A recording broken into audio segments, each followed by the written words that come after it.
What's up, guys? Happy Friday. Hope you're having a great day. Let me turn this down here. Hey, happy Friday. Come in, join the room. Don't be scared. I'm here to help you. Each and every Friday, I've been coming to you to get your head right, to bring you information, resources, tools, tips, tricks, all things that you need to win when it comes to B2B sales, B2B marketing, especially using LinkedIn and content strategy. And so I've been doing these every week. I'm doing things a little bit different today, and I put the call out to all my social media feeds the other day to basically ask you guys, what are your top questions when it comes to using LinkedIn for anything LinkedIn related? I am here to answer the questions. I've got a list written down. And also, if you're coming into the feed here, drop your questions below that you have on anything using LinkedIn. We'll just do this as a Q&A. Usually I come in here, I've got my whiteboard, and I'm doing like 20, 30, 40 minutes of straight teaching and coaching. We're gonna mix things up today, and I'm going to answer your questions. So before we get there, real quick, if you've seen any of my other videos, if this brings you any value whatsoever, or anything you've seen me put out has brought you any value, the smallest thing you can do for me, give it a little like, give it a little love, give it a share, drop a comment. If you want to connect with me on LinkedIn, I put my link above. And also, if you're in Denver, I know I have connections from all over the world, but if you're in Denver, I am speaking on April 17th for Denver Startup Grind. And so there's a link above that you can use to register for that. And would love to see you there. Okay, so we are answering questions you had for me in terms of LinkedIn and how to use LinkedIn and different things related to LinkedIn. Again, if you're watching this after the fact too, make sure you drop your questions below. I'll get those answered for you. Let me just pull these up here really quick and get rolling. Join the room, join the room, join the room.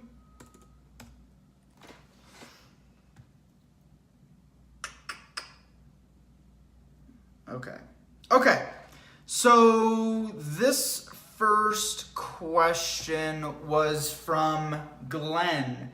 Glenn's question is, how many connections are considered a lot? I know it is relative, but give me some ballpark numbers. Well, so for those of you that don't know, connections are different from followers, right? So LinkedIn is different in that, Facebook, you directly connect with one another. You can also have Facebook followers, but in terms of LinkedIn, he's talking about direct connections. I don't know. Depends on who your audience is. Depends on who you're trying to influence. You may have a segmented group of, let's say you're in logistics, right? And you have a finite group of logistics engineers, and those are the folks that you're trying to influence. Well, if you have 100 connections of those engineers, that could be a lot. Or you could have 100,000 of those connections, and that could be a lot as well. So people have the misconception when it comes to social media and social media followers and being an influencer. You can be an influencer and have a finite, tight group of people in which you're influencing, or you could be an influencer like the, plug top influencer Naaman and have millions of potential followers. So how many connections are considered a lot? It totally depends on who you're trying to influence, your industry, your audience. LinkedIn, oddly enough, limits you to, let's give you guys a little wave here as you're jumping in. Drop your questions below, by the way. LinkedIn limits you to about 30-something thousand followers. So you'll be, 30,000 connections. So you'll be maxed at a certain level, but after that point, then you become an influencer, and then you just purely grow your audience via followers. Okay, thanks for the question, Glenn. Second question, Tim, in addition to good and consistent content, what are some good ways to grow followers? Again, you need to establish what it is you're trying to accomplish and having a bunch of followers may not meet that goal for you. You may have 100 of your targeted followers, and that's gonna do it for you. That's gonna provide the value and the market reach that you need. So, if you're just putting content out to grow followers, then you need to assess, why am I doing this? What's the whole reason I'm doing this in the first place? But in addition to good, consistent content, some other ways to grow followers, grow connections is simple. If you want followers, go follow people. So there's a feature on LinkedIn that if you're looking at someone's LinkedIn profile, you have the option to connect. You can either connect directly or you can hit the follow button. That will allow you to follow that person. Chances are, if someone sees you follow them, LinkedIn's gonna prompt that, notify them, and then also they're likely to go follow you. Other stuff you can do: content engagement, commenting, leveraging hashtags. So if I'm a managed service provider and I sell IT services or SaaS or medical devices, I can search relevant hashtags to what my prospects might be sharing, and let's give Summer a little wave, and I can engage with that and follow those people. So it's super targeted, and it's relevant, and that's going to drive followers for you. Now, again, the other way to grow followers is just by connecting with people. So if you have different tools like Sales Navigator, or you're using search to pull your audience up, go connect with people, and they kind of automatically become a follower for you. So there's two different ways to go about that. Ed's question is it important to share articles as much as personally created content? This is a question I get a lot, is how much do we do that's custom? How much do we do that's curated? Again, it really depends on who you're talking to, what the value is that you're sharing. I see a lot of people use LinkedIn and just spam out a bunch of industry blogs and think that's gonna work, and they think that's social selling, and they think that's marketing. But people start to tune that shit out after a while. So, what was the question again? Is it important to share articles as much as... Yeah, it's more important to share custom content than it is to share articles. Now, if there are articles coming from you, then yeah, that's really good. That's really valuable. But you got to have a mix. I like to use the 80-20 rule, right? 80-20 rule is good to abide by. So assume 80% of what you're going to produce, put into your newsfeed, leverage, 80% of that is going to be coming from you, from your brand, from your voice, from your custom knowledge, whether it's in the form of podcasts, whether it's written, whether it's video, whether it's infographic posts, and then 20% could be curated. But the thing you want to be mindful of when you're using curated content, give you a little wave here. Oh, whoa. By the way, guys, as you're coming in, drop your questions below that you have about LinkedIn. I'm not sure if I can see this here. Okay. Where was I getting at with that? Oh yeah, so a lot of people kind of share in third-party content. What you got to be careful of is a lot of the time when you're mindlessly sharing out third-party resources, is that could be coming from a competitor, or the content, the links. I find a lot of clients I'm working with and consulting with, they end up sharing out other people's content and it links back to their competitors. It's like, well, you're basically promoting your competition, which is why I'm such a huge advocate of custom content. And I've done lots of live streams on this. Okay, Megan's question is,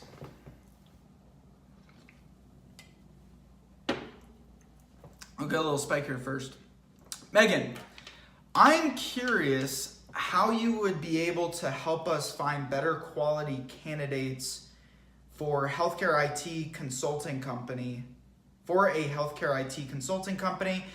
We have paid to have LinkedIn push our jobs out, but the quality did not change and most were irrelevant. So this is really interesting because when you're running paid ads, when you're running paid ads on LinkedIn, or you're running job ads, or you're promoting out job opportunities, it's not near as targeted as if you're using other tools that are like Sales Navigator, for example. Instead of guessing where my ad is going to be placed in front of, Sales Navigator allows me to look up the criteria I know is going to be relevant for that match, and allows me to reach out more directly. It's a little more work, right? It's a little more time intensive, but it saves you the time, Megan. Thanks for the question, by the way. Saves you the time, Megan, of having to go back and filter through shitty candidates that you got. So in terms of recruiting, again, same as in terms of advertising, I'm a big proponent of taking the organic route, because that usually is going to benefit you more in the long term. Taking the organic route versus not. Let me make sure that this is streaming. Okay, next question. So let me make sure I answered that all the way. First off, we have paid to have LinkedIn push our jobs out, but the quality did not change, and most were irrelevant. Yeah, so I mean, especially if you're healthcare IT consulting, I can literally go in and look up healthcare engineers or IT CTOs, CIOs, technology directors, and years of experience, years they've been on LinkedIn, years in their current company, and I can leverage that better than ads. Okay, so Richard, you mentioned it.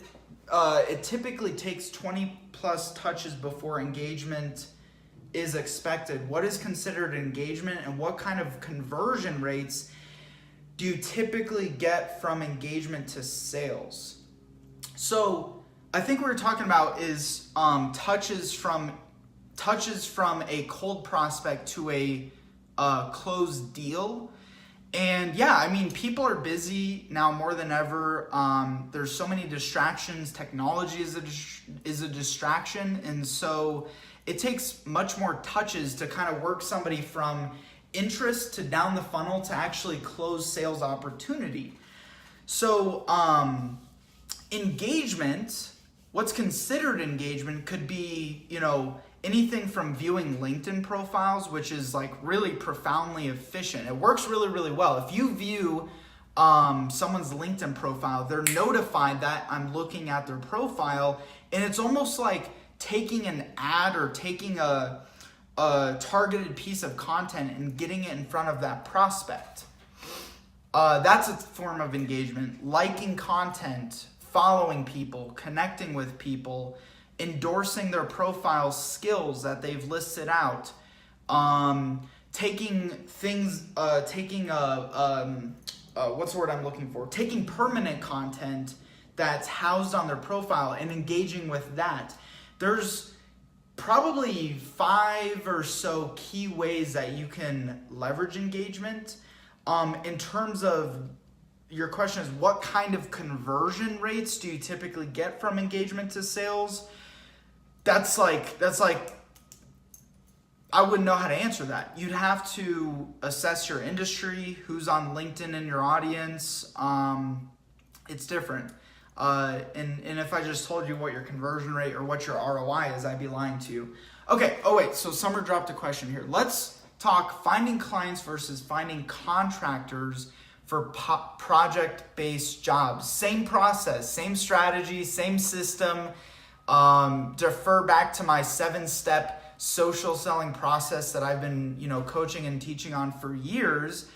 It's the same thing. You just craft your content, you craft your engagements, and you craft your profile messaging towards those contractors versus towards those clients. Now, chances are, if you're pursuing those contractors, you may actually funnel in some clients as a byproduct of using that same method, or if you, or vice versa. If you're pursuing clients and you focus on clients in that space, you may organically come across contractors who are looking for jobs. So it happens for us all the time. People see we're in the content business and we market and help, highly technical industries produce content.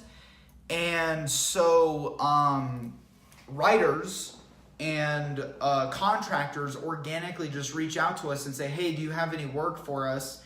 And so, yeah, you can do either or. If you want to put the process in place for that, I've put together a webinar on this. It's called The Missing Links to LinkedIn Success, activeblogs.com/webinar. And that walks through the 7-step process that we've built out that you can use for recruiting. You can use it for lead generation. You can use it for partnership development. You can use it for finding contractors, whatever the genre is that you're pursuing. It's all about having the right system in place. Okay, Buzz's question is, Buzz, I've almost never met a Buzz in real life. Thanks for the question, Buzz. Buzz, have you worked with individuals within Buzz Aldrin, actually. Have you worked with individuals within an organization that is resistant to change and doesn't understand the role of marketing? Every single day. Every single day, I'm having conversations with these archaic, they're very old school industries, right? Because I focus a lot on B2B sales. So they've been selling B2B sales products, services for 50 plus years. They're doing hundreds of millions of dollars, and they look at social media and they look at marketing as like, that's silly, that wouldn't work for us. And it could be true, right? I mean, you can't sell the unsellable. And some businesses, marketing just is never gonna be something that they adopt. They do everything through referrals, they do everything through networking, they do everything through shaking hands, and that's okay. I don't try to sell the unsellable. I try to put myself out there and funnel in the ones that it does resonate with. Now, I will tell you this, is if you are in a traditional business and your leadership is resistant to marketing, well, you need to decide if you want to surround yourself with company leaders that don't believe in marketing. Because even if they send you to a networking event or a trade show or a conference, still technically marketing. Even if I'm grabbing coffee with somebody, that is still a form of marketing. So I think a lot of older generations tune out digital marketing because a lot of young millennials like me are preaching and coaching social media or die, social media or die, social media or die. If you're not on social media, your business isn't growing. If you're not using social media, you're an old age dinosaur. I don't think that's true. But again, because of all the different touch points, right? We talked about this. It takes so many more touches to get somebody from top of the funnel awareness to closed sales opportunity. Social media and marketing is not even, there is no silver bullet.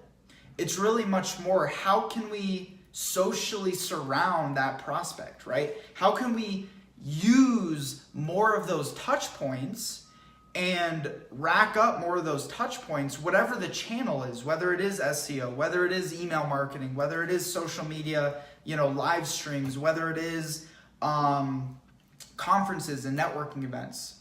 So I kind of went on a rant there, but I get this so much.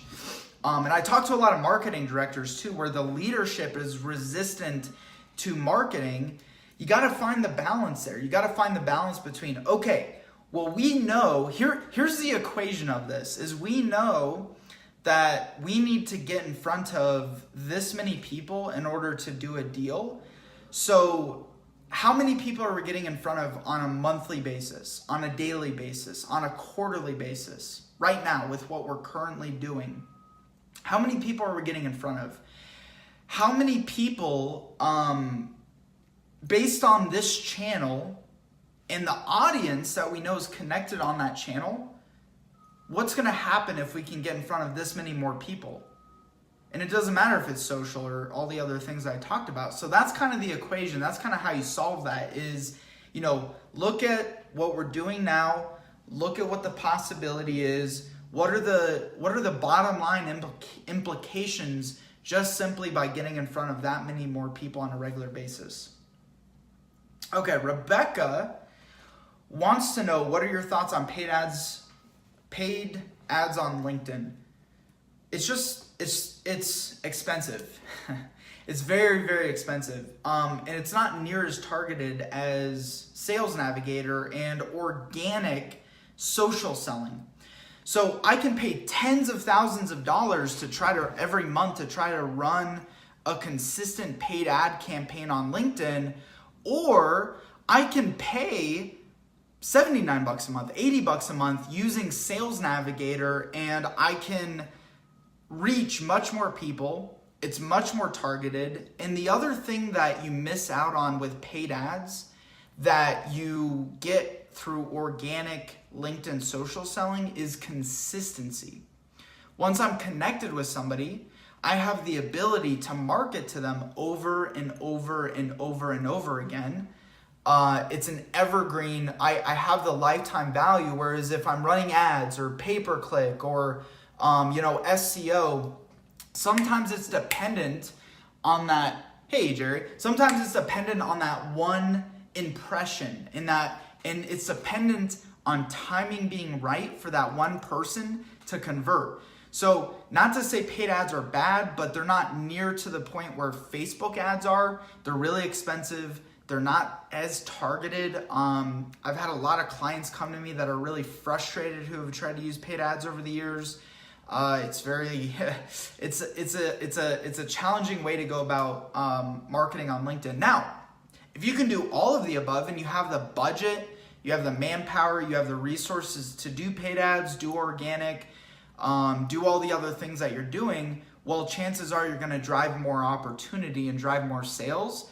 But most people don't have the bandwidth and don't have the money to invest into all of them. I've even talked to companies who are doing $50 million a year, and no matter what you tell them, no matter what they're doing, they'll only allocate $2,000 a month towards marketing. So if you're a marketing director and you're listening to this, you got to work with what you got. If you have to choose one, organic over paid, hands down. And if you're a business owner, why don't you up the budget a little bit? Just bump it up a little bit.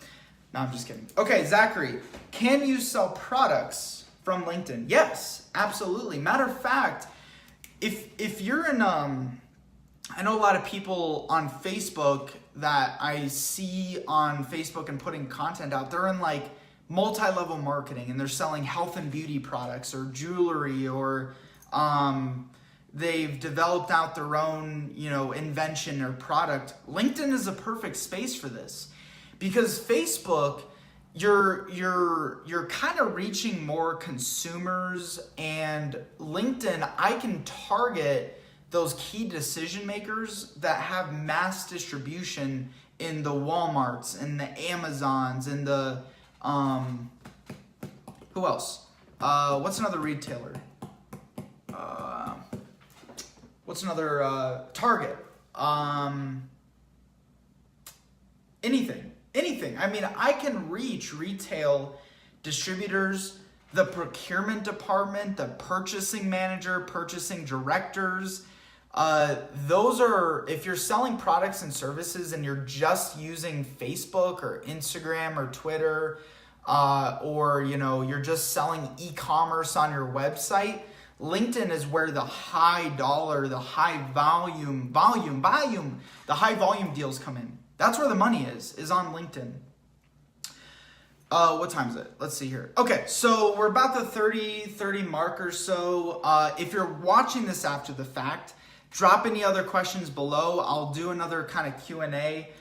This is the time I have, so some of you may watch this tonight when you get home from work. Really appreciate it. Brought you any value, give a little like, give a little love, give a little share, drop a comment. It's always super helpful. Connect with me on LinkedIn above. I'm here each and every Friday doing these live streams to get your head right, get your game right on LinkedIn marketing and content and B2B social selling. And so also, if you want to see me speak, April 17th, I will be speaking for Denver Startup Grind. You can register in the link above. Would love to meet you in person. Other than that, have a beautiful Friday. Beautiful, safe Friday. I think we have the game going on today. And I'll see you guys on the other side.